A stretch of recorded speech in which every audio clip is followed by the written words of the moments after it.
अब आज के इस वीडियो में कक्षा 9 के विद्यार्थियों के लिए एक नए अध्याय दो चर वाले रैखिक समीकरण की शुरुआत की जा रही है। चूँकि यह इस अध्याय का प्रथम वीडियो है, इसलिए विद्यार्थियों को यहाँ पर समझाई गई बातों, नियमों को बड़े ध्यान से ही सुनना है और उन्हें अच्छे से तैयार भी करना है। सबसे पहले तो हम समझेंगे कि ये समीकरण क्या होता है। सबसे पहले आपको समझना है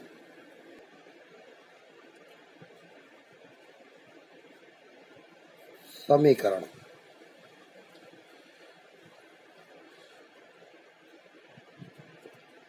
देखिए, यदि हम एक उदाहरण के तौर पर आपको बताएं कि 5 सेब की कीमत 80 रुपये है। हमने आपको बताया 5 सेब की कीमत 80 रुपये है। तो इसका मतलब जब हम दुकानदार को 80 रुपये देते हैं तब वो हमें 5 सेब देता है।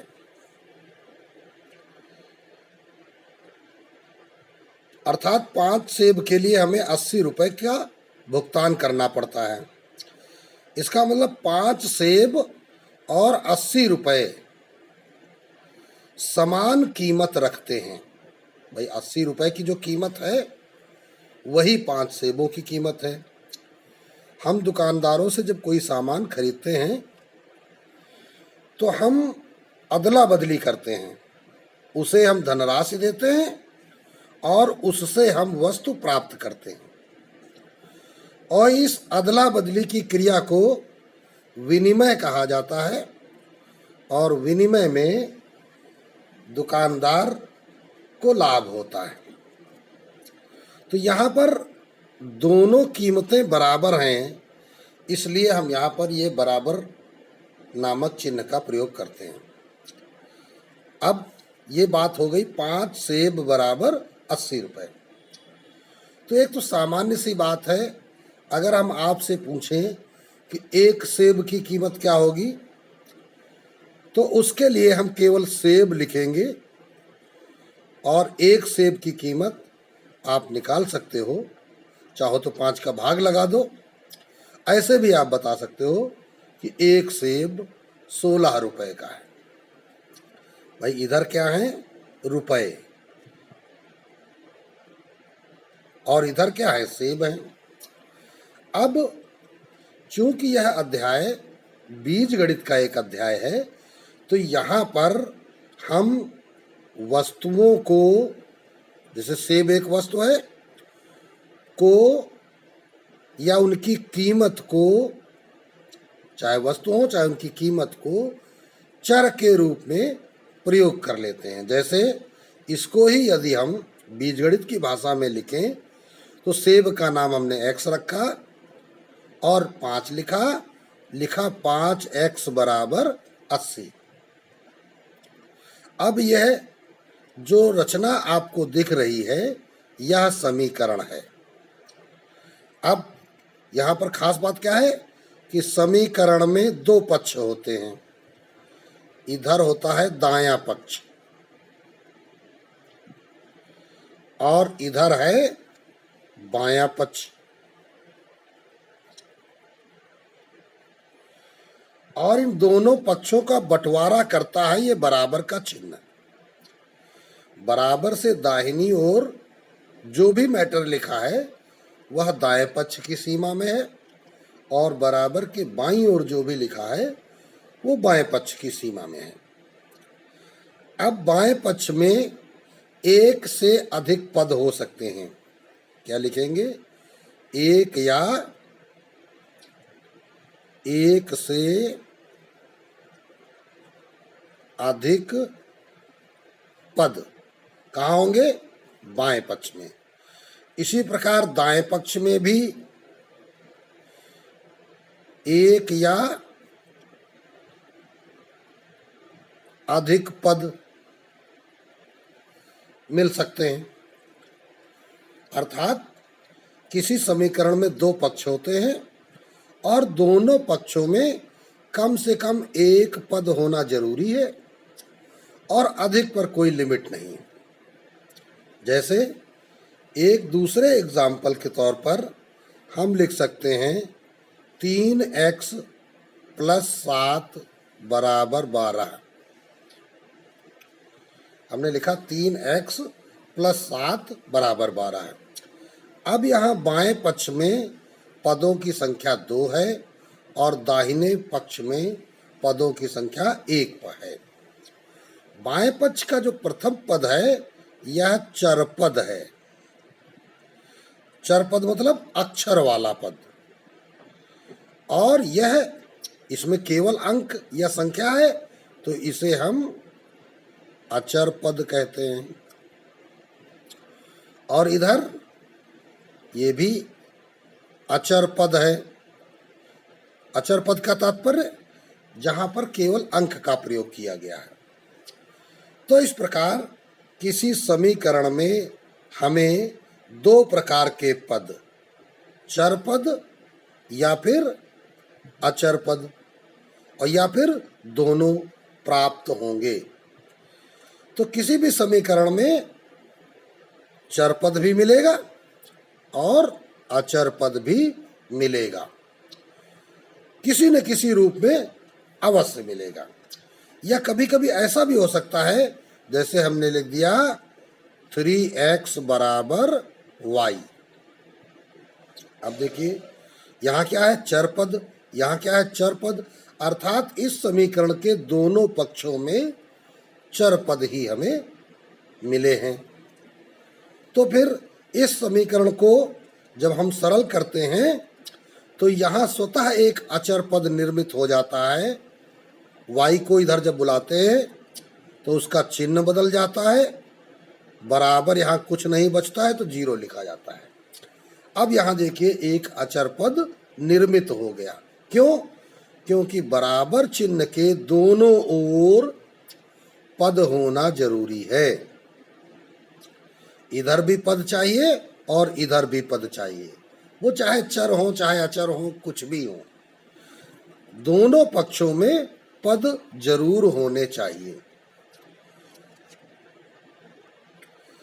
तो अभी तक विद्यार्थियों को समीकरण के बारे में सिखाया जा रहा था। अब बच्चों को समझ में आ गया कि समीकरण क्या है। ऐसी गणितीय रचना या गणितीय विवरण जिसमें एक बराबर का चिन्ह प्रयोग किया गया हो और दोनों पक्षों में कम से कम एक पद अवश्य हो, वो चाहे जैसा हो, चाहे चर हो चाहे अचर हो, और अधिक से अधिक पदों की कोई लिमिट नहीं है। 2 पद भी हो सकते हैं, 3 पद भी हो सकते हैं। अब बात समझनी है कि यह रैखिक समीकरण क्या होता है।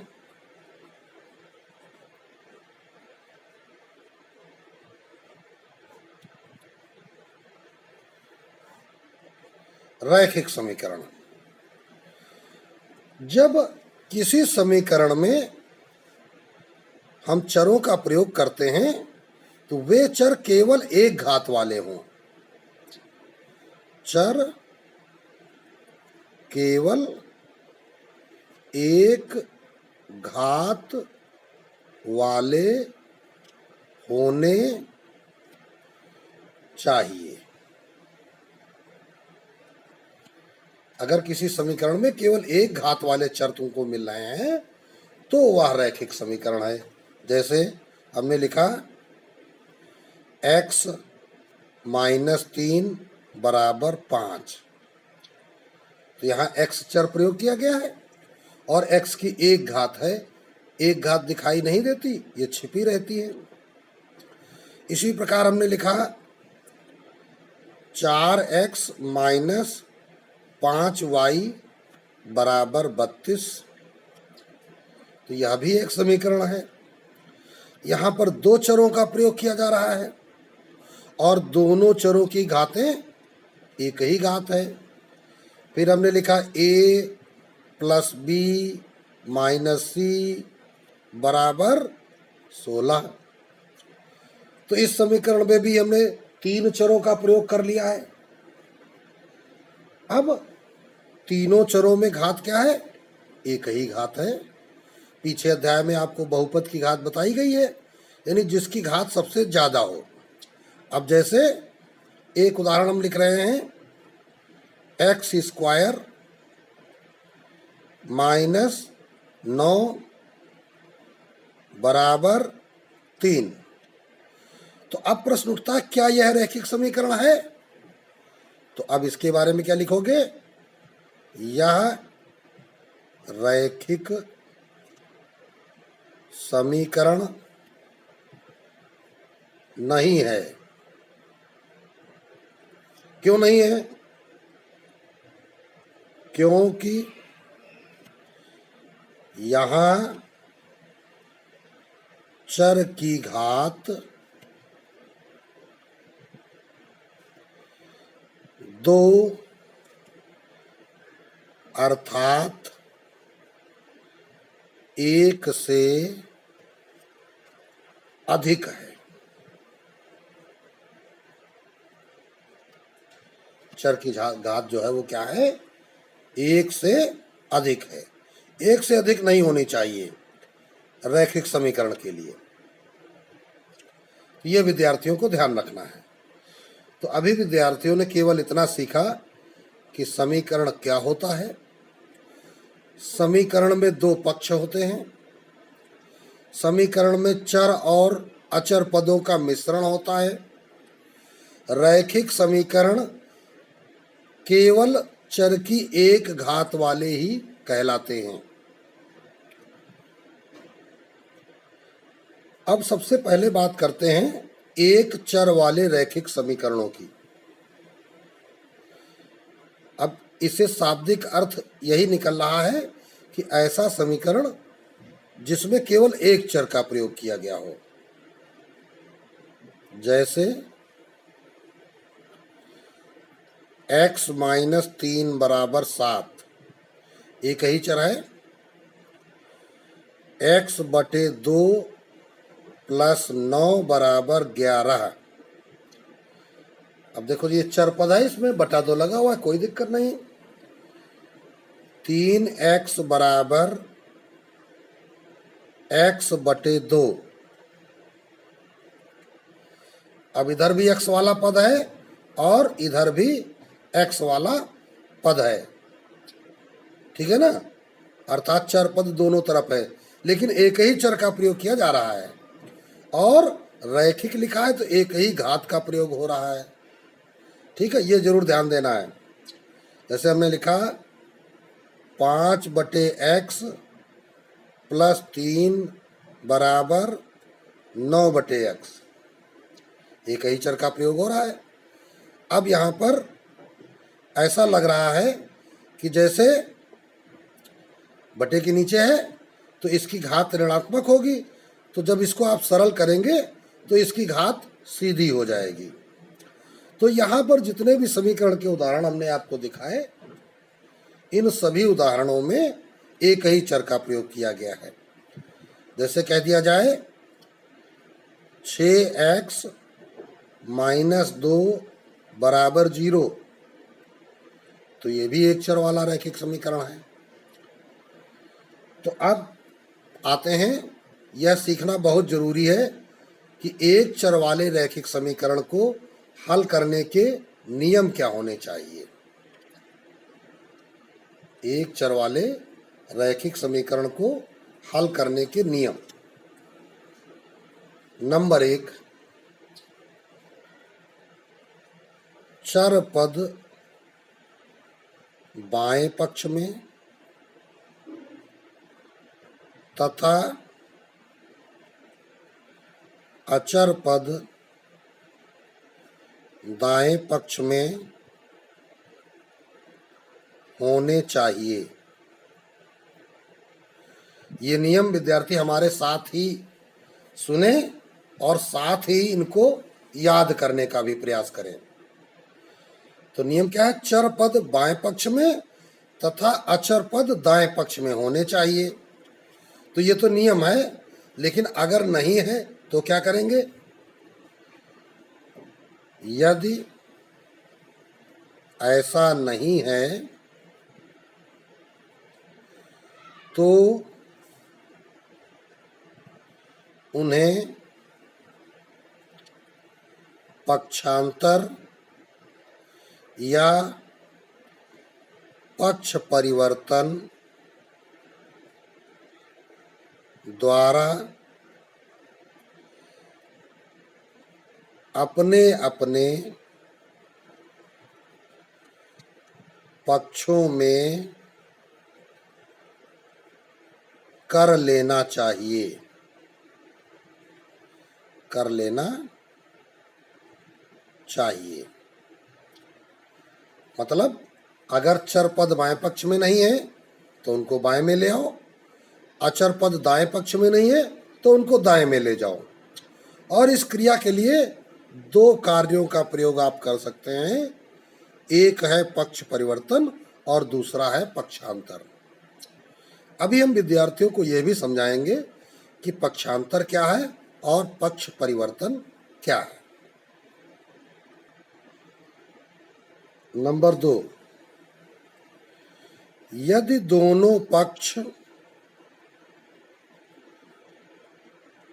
एकल भिन्न के रूप में हो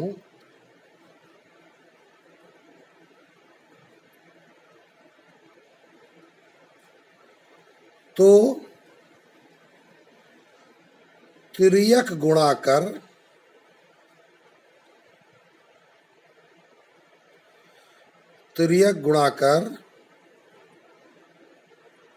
भिन्नों को समाप्त किया जाता है।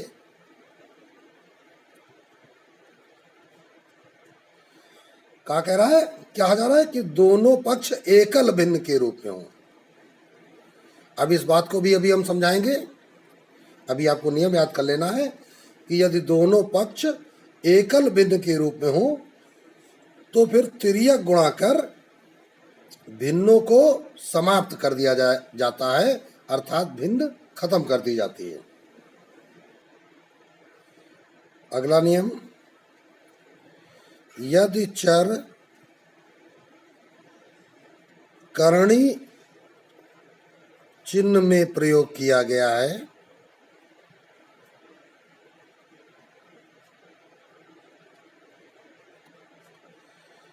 तो दोनों पक्षों का वर्ग या घन आवश्यकता अनुसार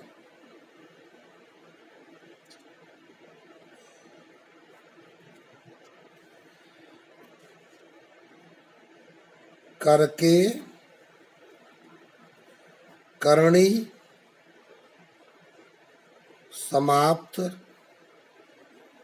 करनी चाहिए। अगर चर जो है कर्ण चिन्ह में प्रयोग किया गया है तो फिर वहां पर यह स्थिति होनी चाहिए। अब चलिए इन तीनों नियमों के लिए आपको उदाहरण सहित समझाते हैं। इससे पहले लेकिन अब हम पक्षांतर और पक्ष परिवर्तन दो घटनाओं को समझते हैं। पक्षांतर का मतलब एक पक्ष से दूसरे पक्ष में स्थानांतरण। मतलब कोई अगर पद है उसको बाएं पक्ष में है और हमें दाहिने पक्ष में ले जाना है तो उसका स्थानांतरण होगा, ट्रांसफर होगा। तो यह घटना पक्षांतर कहलाती है। यह दो प्रकार का होता है। नंबर ए, पद पक्षांतर अर्थात किसी पद को बाएं से दाएं पक्ष में ले जाना है या दाएं से बाएं पक्ष में ले जाना है। तो इसमें क्या होता है, पद का चिन्ह के अनुसार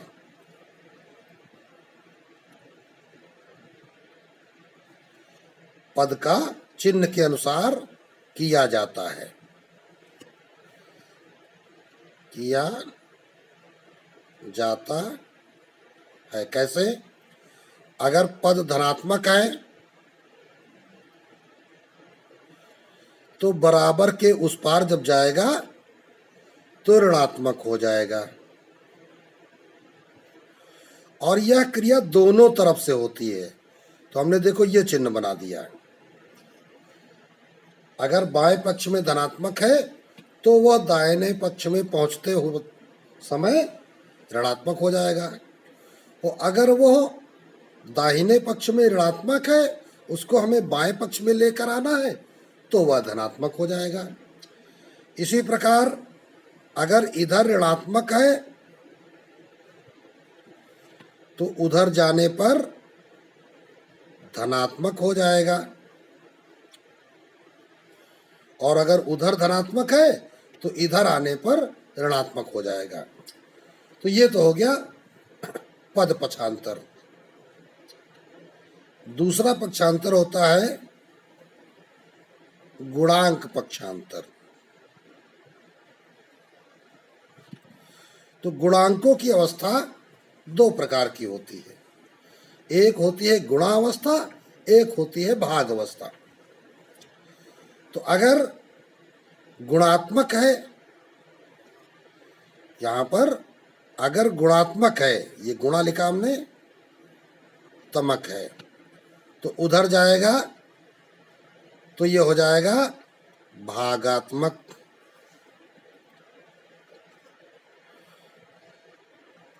और अगर उधर भागात्मक है इधर आएगा तो गुणात्मक हो जाएगा, और भागात्मक है तो भी ऐसा ही काम होगा, दूसरे पक्ष में जाने पर गुणात्मक बन जाएगा। इसको हम सरल भाषा में क्या कहते हैं कि गुणा का पक्षांतर भाग में और भाग का पक्षांतर गुणा में, प्लस का पक्षांतर माइनस में और माइनस का पक्षांतर प्लस में होता है। लेकिन तुम्हें ध्यान रखना जरूरी यह है कि यदि आप पद का पक्षांतर कर रहे हैं तो फिर ये प्लस माइनस चिन्ह देखे जाएंगे, और यदि आप गुणांक का पक्षांतर कर रहे हैं तो फिर आपको गुणांक का गुण देखना होगा कि क्रिया गुणा की हो रही है कि भाग की हो रही है। अब इनके सरल उदाहरण दिखा देते हैं। जैसे हमने लिखा 4x माइनस 3 बराबर 7। अभी हमने नियम में क्या कहा था कि चर पद बाएं पक्ष में और अचर पद दाएं पक्ष में होना चाहिए। अर्थात ये जो -3 अचर पद है इसको कहाँ होना चाहिए, दाहिनी ओर होना चाहिए।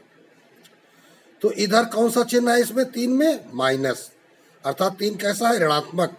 उधर चला जाएगा तो क्या हो जाएगा, धनात्मक हो जाएगा। तो -3 इधर से उधर गया, बाएं पक्ष से दाएं पक्ष में गया तो इसका चिन्ह बदल गया, प्लस हो गया, और इधर जो बचा वो लिख देते हैं 4x। तो ये कितना हो गया, 7 3 10। अब इसके बाद की जो घटना होगी, जैसे ये 4x बराबर लिखा है 7 + 3, तो और 7 और 3 तो सरलीकरण में क्या हो जाएगा, 10 हो जाएगा, हम जोड़ देंगे। और बाएं पक्ष में देखो 4 और x के बीच में क्या है, गुणा। तो अगर 4 का पक्षांतर हम उधर करेंगे तो जो ये 4 उधर जाएगा, तो अगर तुम्हारे दिमाग में आ जाए कि ये 4 में यहाँ प्लस चिन्ह छिपा है तो ये जाके माइनस हो जाएगा, तो गलत है, क्योंकि 4 जो यहाँ है वो पद नहीं है, x का गुणांक है, और बीच में चिन्ह गुणा का है, इसलिए यह भाग में परिवर्तित हो जाएगा। इधर जाने में गुणात्मक भागात्मक बन जाएगा। तो यहाँ जब सरलीकरण करोगे 2 दूनी 4 2 पंचे 10, तो यहाँ पर x की वैल्यू 5/2 आ जाती है। तो इस प्रकार एक छोटा सा हमने प्रश्न का उदाहरण लिया जिसमें हमने पहले पद पक्षांतर दिखाया, फिर गुणांक का पक्षांतर दिखाया। तो इस प्रकार पक्षांतर की घटना होती है। अब देखिए कि पक्ष परिवर्तन क्या होता है।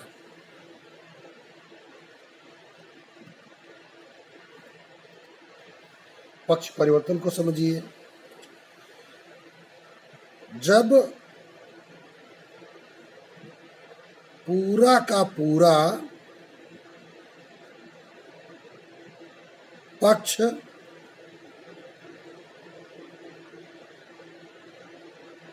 पूरा पक्ष दोनों ओर से बदले जाते हैं,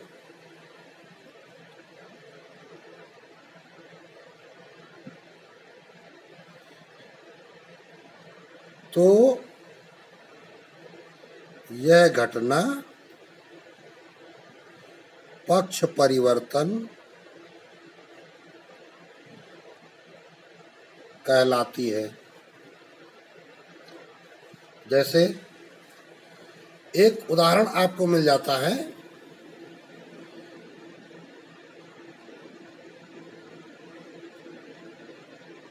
चार बराबर x बटे 2। अब देखिए सरल सा समीकरण है।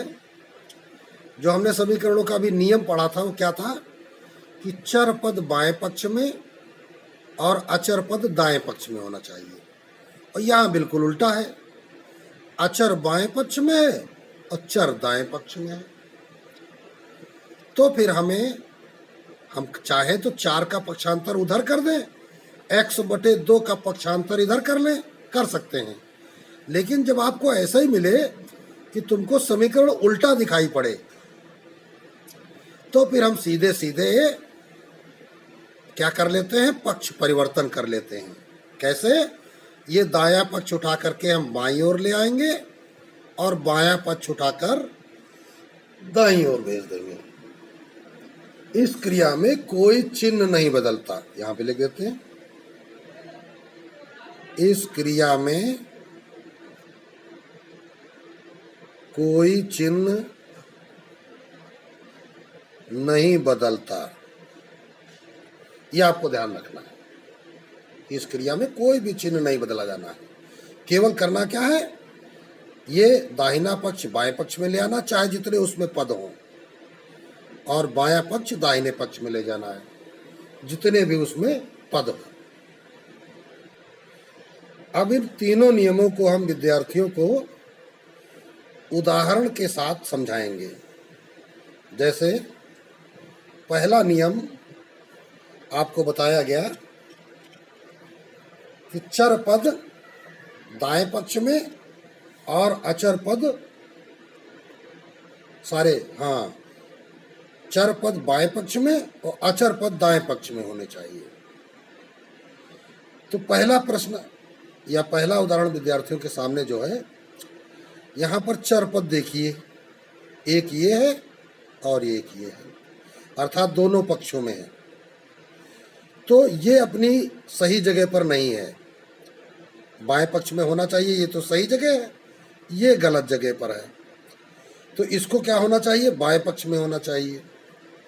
और अचर पदों में ये जो ये 4 है, ये गलत जगह पे है, इसको दाहिने पक्ष में होना चाहिए। अर्थात पद जो है अपने सही स्थानों पर नहीं है। तो पदों को इधर से उधर भेजना या उधर से इधर लाना, ये घटना पक्षांतर कहलाती है। अभी हम समझा भी चुके हैं। तो आप क्या करोगे, इस 3x को जब इधर लाओगे तो -3x बनेगा। एक तो ये -3x यहाँ पहले से है और ये भी आ जाएगा, तो ये भी -3x हो जाएगा, क्योंकि इसका चिन्ह धनात्मक है। बराबर ये +10 यहाँ बचा रहेगा। स्वतंत्रता पूर्वक कोई संख्या या पद लिखा है तो वहाँ प्लस चिन्ह लगाने की आवश्यकता नहीं है। अब ये +4 यहाँ है, प्लस छिपा रहता है, ये उधर जब जाएगा तो इसका चिन्ह बदलकर माइनस हो जाएगा। तो किसी भी समीकरण को हल करते समय एक बार नियम प्रयोग करना चाहिए, फिर सरलीकरण करना चाहिए। सरलीकरण तुम्हें पहले भी सिखाया जा चुका है कि आप पदों में जोड़ घटाना की क्रिया जैसा बीजगणितीय नियम बताए गए उस प्रकार करें।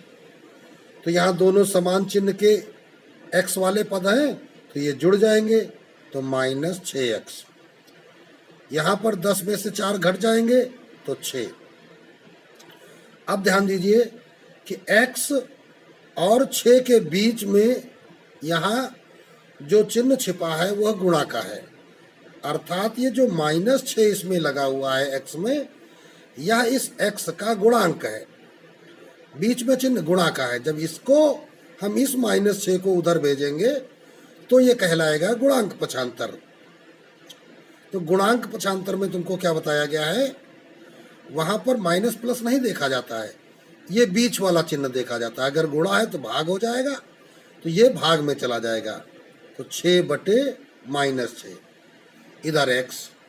तो इस प्रकार देखो 6 कम 6 कट गया, x बराबर ऊपर चिन्ह प्लस है नीचे माइनस है, असमान चिन्हों का भाग माइनस होता है, तो -1 यह उत्तर हो जाएगा। अब इधर आते हैं, दूसरा देख लेते हैं। तो दूसरे में क्या है, ये 13/5 भिन्न के रूप में है, परिमेय संख्या है। 3 - x/5। अब यहाँ देखो चर पद दाहिने पक्ष में है, अक्षर वाला पद दाहिने पक्ष में है, इसको बाएं पक्ष में होना चाहिए। तो माइनस में है तो इधर आ जाएगा, प्लस में हो जाएगा, बराबर 3 अपनी जगह पर रहेगा। ये चर पद दाहिनी ओर होना चाहिए तो ये उधर चला जाएगा, इधर धनात्मक है उधर जाएगा तो ऋणात्मक हो जाएगा।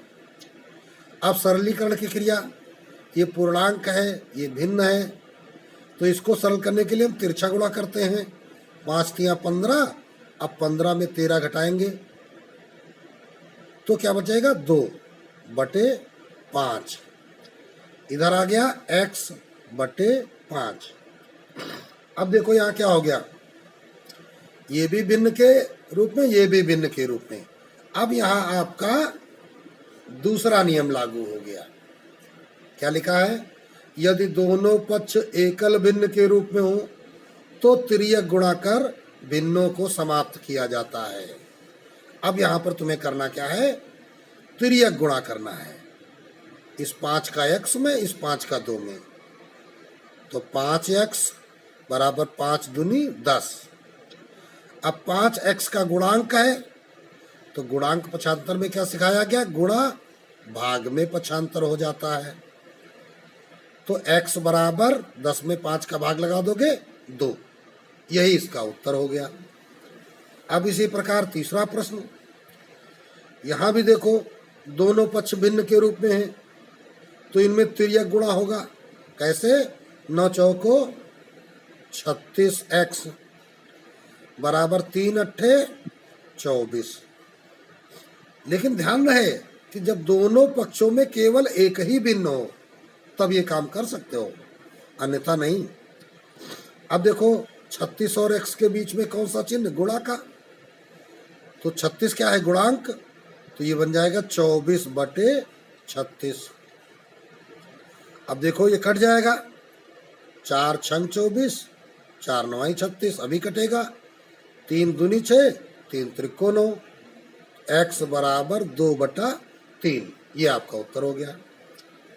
इसी प्रकार अगला प्रश्न, यहाँ भी देखो एक भिन्न, दाएं पक्ष में एक भिन्न, तो फिर यहाँ तिरछा गुणा, तो 5 का गुणा करोगे तो दोनों पदों में करना पड़ेगा, इधर भी 3 का गुणा दोनों पदों में करना पड़ेगा। अब हम देख रहे हैं कि चर पद दोनों पक्षों में है, तो इस -3x को बाएं पक्ष में बुला लो,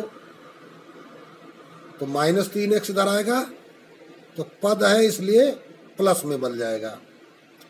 ये प्लस का 10 उधर जाएगा तो माइनस में बदल जाएगा। 5x में हमने 3x जोड़ दिए, 8x हो गए। 9 में से 10 घटा दिए तो -1 आया। x बराबर 8 यहाँ गुणांक है, तो इधर भाग में चला जाएगा, तो -1/8। यही आपका उत्तर हो गया। इसी प्रकार अगला प्रश्न देखते हैं। यहां चर पद देखिए करणी में है, तो पहले तो हम उन नियमों का प्रयोग करेंगे जो हमने पहले सीखे। जैसे ये वाला अचर पद दाएं पक्ष में होना चाहिए, तो हम लिखेंगे √x बराबर -3 को उधर भेज देंगे तो +3 हो जाएगा। अब नियम प्रयोग के बाद सरलीकरण, 3 में से 2 चला गया, 1, ये √x।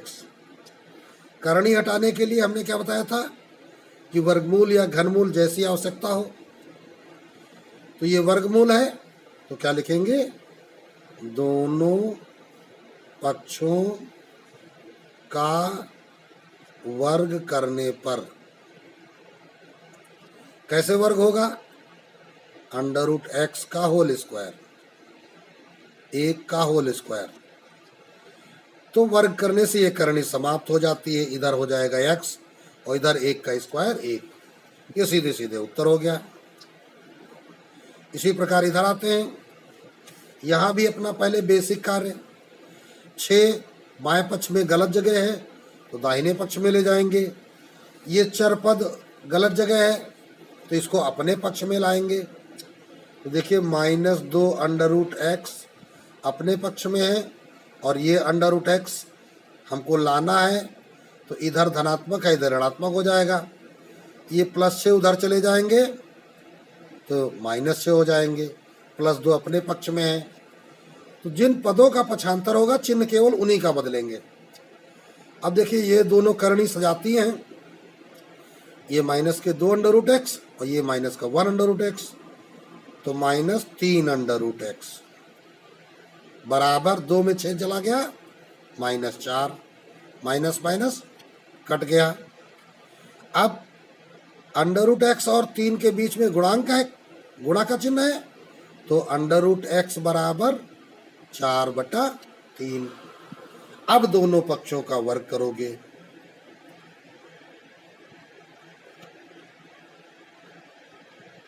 का वर्ग करने पर, तो √x का स्क्वायर बराबर 4/3 का स्क्वायर, तो बराबर x इधर हो गया और इधर 4 का स्क्वायर 16/3 का स्क्वायर 9।